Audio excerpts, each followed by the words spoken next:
குருத்து ஞாயிறு நற்செய்தி பகுதி லூக்கா பிரிவு 22 அருள்வாக்குகள் 14 தொடக்கம் 23 பிரிவு 56 வசனம் வரை.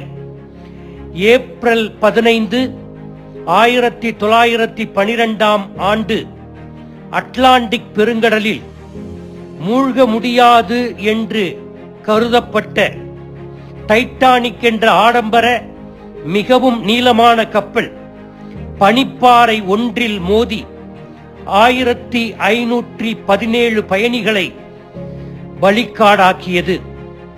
இருப்பினும் டைட்டானிக் மற்றும் கார்பதியா இடையே நிறுவப்பட்ட வானொலி தொடர்பு காரணமாக 705 பேர் அதிசயிக்கத்தக்க வகையில் மரண விளிம்பிலிருந்து உயிர் தப்பினர்.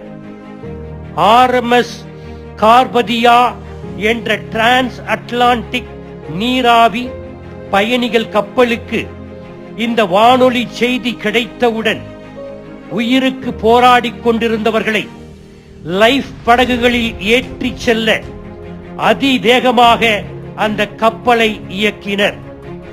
கார்பதியா கப்பல் நியூயார்க் துறைமுகத்திற்கு பாதுகாப்பாக வந்தபோது வானொலி ஊடகத்தை கண்டுபிடித்து அறிமுகப்படுத்திய மார்கோனி உயிர் தப்பி பிழைத்தவர்களை வரவேற்க துறைமுகத்தில் இருந்தார். மார்கோனி அங்கு இருந்ததை கேள்வியுற்ற உயிர் பிழைத்தவர்கள் மார்கோனி எங்கள் இரட்சகர் என்று அவரை புகழ்ந்து பாடிக்கொண்டே அவரை காண திரண்டனர்.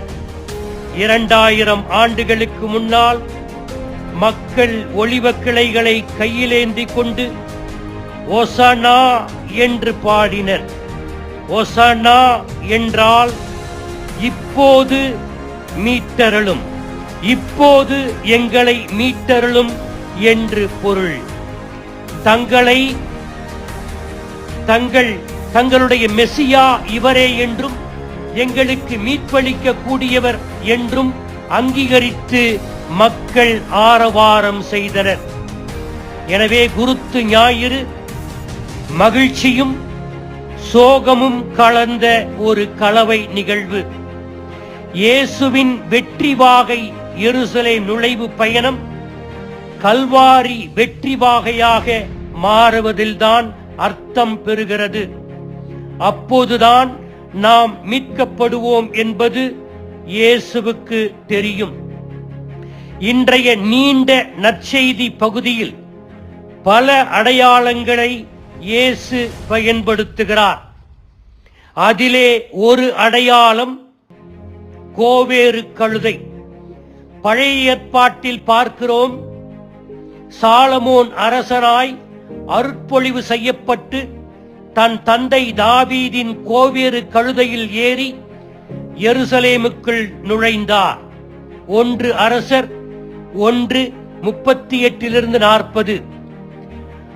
சாலமோன் எருசலேமுக்குள் நுழைந்தது அரச முடிசூடிக்கொள்ள. ஆனால் இயேசு கழுதையில் ஏறி எருசலேமுக்கு நுழைந்தது முள்முடி சூட்டிக்கொள்ள. கோவேறு கழுதை சாமானிய மக்களின் வாகனம். பண்டைய கிழக்கத்திய நாடுகளில் பயணத்திற்காக மக்கள் கழுதைகளை பயன்படுத்தினர். பச்சை பாலகனாயிருந்து எகிப்துக்கு கழுதையின் மீது அமர்ந்து சென்றவர் இன்று அதே கோவேறு கழுதையையே தான் எருசலேம் நகரை ஆர்வரிப்போடு நுழைவதற்கு பயன்படுத்துகிறார். சாமானிய மக்களுக்காகவே தன்னை அர்ப்பணித்தவர், சாமானிய மக்களில் ஒருவராகவே வாழ்ந்தவர், சாமானிய மக்களின் பண்பாடுகளில் ஒன்றாக கலந்தவர், சாமானியன் பயன்படுத்தும் கோவேறு கழுதையையே தன் பயணத்திற்கு தேர்ந்தெடுத்து ஆர்வரிப்போடு எருசலேம் நுழைகிறார். சக்கரையா 9:9 இறைவாக்கு இங்கு நிறைவேறுகிறது. இதோ உன் அரசர் உன்னிடம் வருகிறார், அவர் நீதியுள்ளவர், வெற்றி வேந்தர், எளிமையுள்ளவர் கழுதையின் மேல், கழுதை குட்டியாகிய மரியின் மேல் ஏறி வருகிறார் என்று சக்கரையா இறைவாக்கு உரைத்தது இயேசுவில் நிறைவேறுகிறது.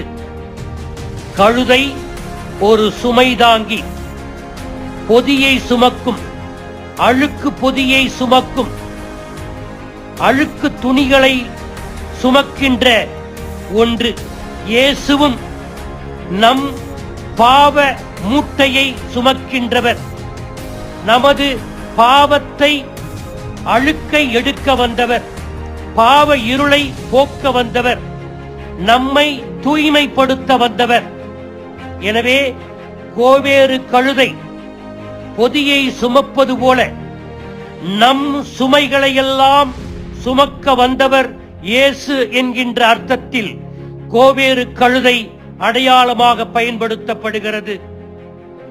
இயேசுவினுடைய எருசலேம் நுழைவில் இயேசுவின் உடலோடு நெருக்கமாக இருக்க ஆசி பெற்றது அந்த கழுதை மட்டுமே.